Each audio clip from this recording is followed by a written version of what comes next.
Agora nós voltamos a São Paulo com Pedro Campos, com notícias muito importantes. Bom dia, Pedro. Cláudio, o ministro da Justiça, ex-ministro do Supremo Tribunal Federal, Ricardo Lewandowski, falou ontem sobre segurança pública.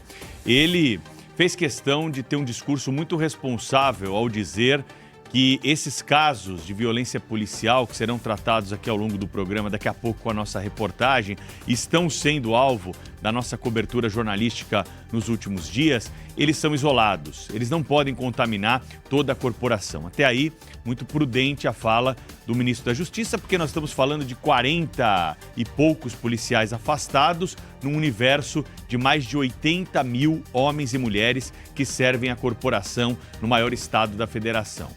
Mas aí o ministro avança no discurso e diz o seguinte, que é preciso encontrar mecanismos que possam evitar a letalidade policial. Ora bolas, mas todas as polícias do Brasil já têm protocolos para isso. O protocolo é seguido por todas as polícias militares. Esse protocolo já existe, a não ser que o ministro tenha alguma ideia que não foi apresentada.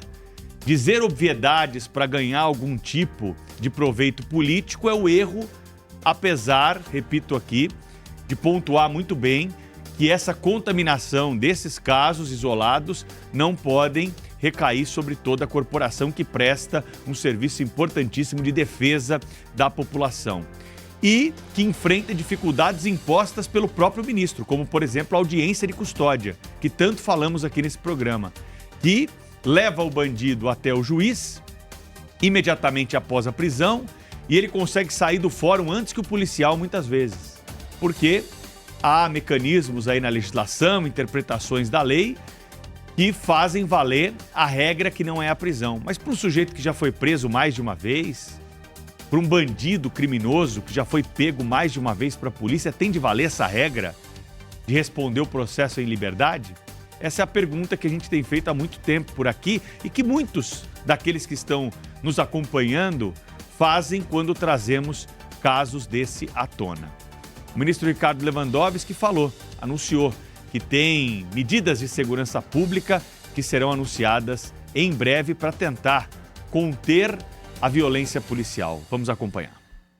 Antes do uso letal da força, nós tenhamos um uso progressivo da força, começando pelo diálogo, quando possível, começando por prisões, se for necessário, mas dentro, enfim, de todas as normas constitucionais e legais que regem a questão, inclusive o uso das algemas, o uso progressivo que envolve o emprego de armas não letais, até se não houver outra saída, como última rácio do Estado, no cumprimento de sua missão, que é a garantia da segurança de todos, o uso letal da força, mas sempre como um último instrumento a ser adotado.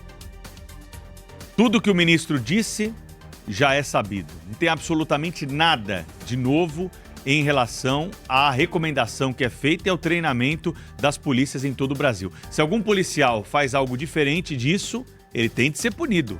Como, por exemplo, o policial que pegou o suspeito e jogou dentro de um córrego aqui em São Paulo. Não há a menor possibilidade de compactuarmos com um ato como esse. Agora, o grau de tentativa de generalização que outros estão fazendo desse caso para desmoralizar completamente a polícia, quem não gosta da polícia, é um pouco preocupante. Porque, afinal de contas, no Rio de Janeiro, por exemplo, pegar um caso que nós trouxemos nesta semana aqui da operação policial. Os bandidos estão armados com um fuzil R-15, metralhadora .50 que derruba helicóptero. Uma decisão do próprio Supremo Tribunal Federal restringiu operações policiais nos morros cariocas e fez com que o crime organizado ficasse cada vez mais preparado. Drones que são utilizados hoje entre as facções para uma atacar a outra.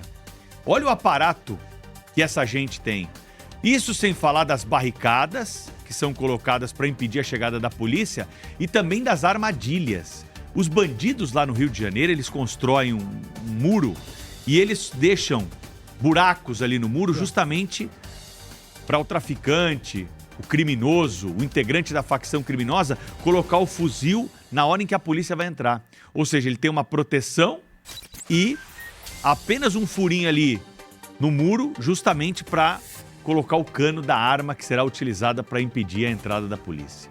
Como é que nós vamos falar em armas não letais numa situação como essa? Como é que nós vamos falar para a polícia ter algum tipo de diálogo numa situação como essa? É um enfrentamento que precisa ser feito. E quanto mais tempo demorar para ser feito, pior será, porque o crime está cada vez mais organizado em algumas partes do país. E para pegar um exemplo de uma polícia que tem feito um trabalho diferente e uma justiça que tem entendido esse trabalho da polícia, a gente pega o estado de Goiás, que tem alcançado bons índices na segurança pública, com um governador que tem dito com todas as letras que bandido não tem vez. Isso não quer dizer que eles estão saindo e matando bandido, matando qualquer um. Não, muito pelo contrário.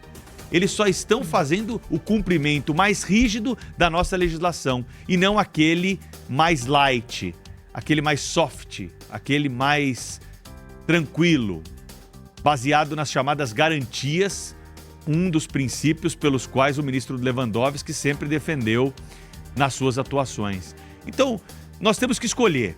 Nós vamos querer uma segurança pública que trate o criminoso na maneira como ele merece, colocando na cadeia, fazendo esse enfrentamento e, claro, punindo aqueles que cometem excessos por parte da polícia, ou nós vamos continuar essa política de segurança pública que acaba interpretando a atuação dos criminosos da maneira mais simples possível, sem o rigor necessário para punição, com muito bandido sendo preso várias vezes pela polícia. Esse é o quadro da segurança pública e esse é o desafio que temos juntos para mudar essa situação e dar mais segurança para a população. Esse aqui é o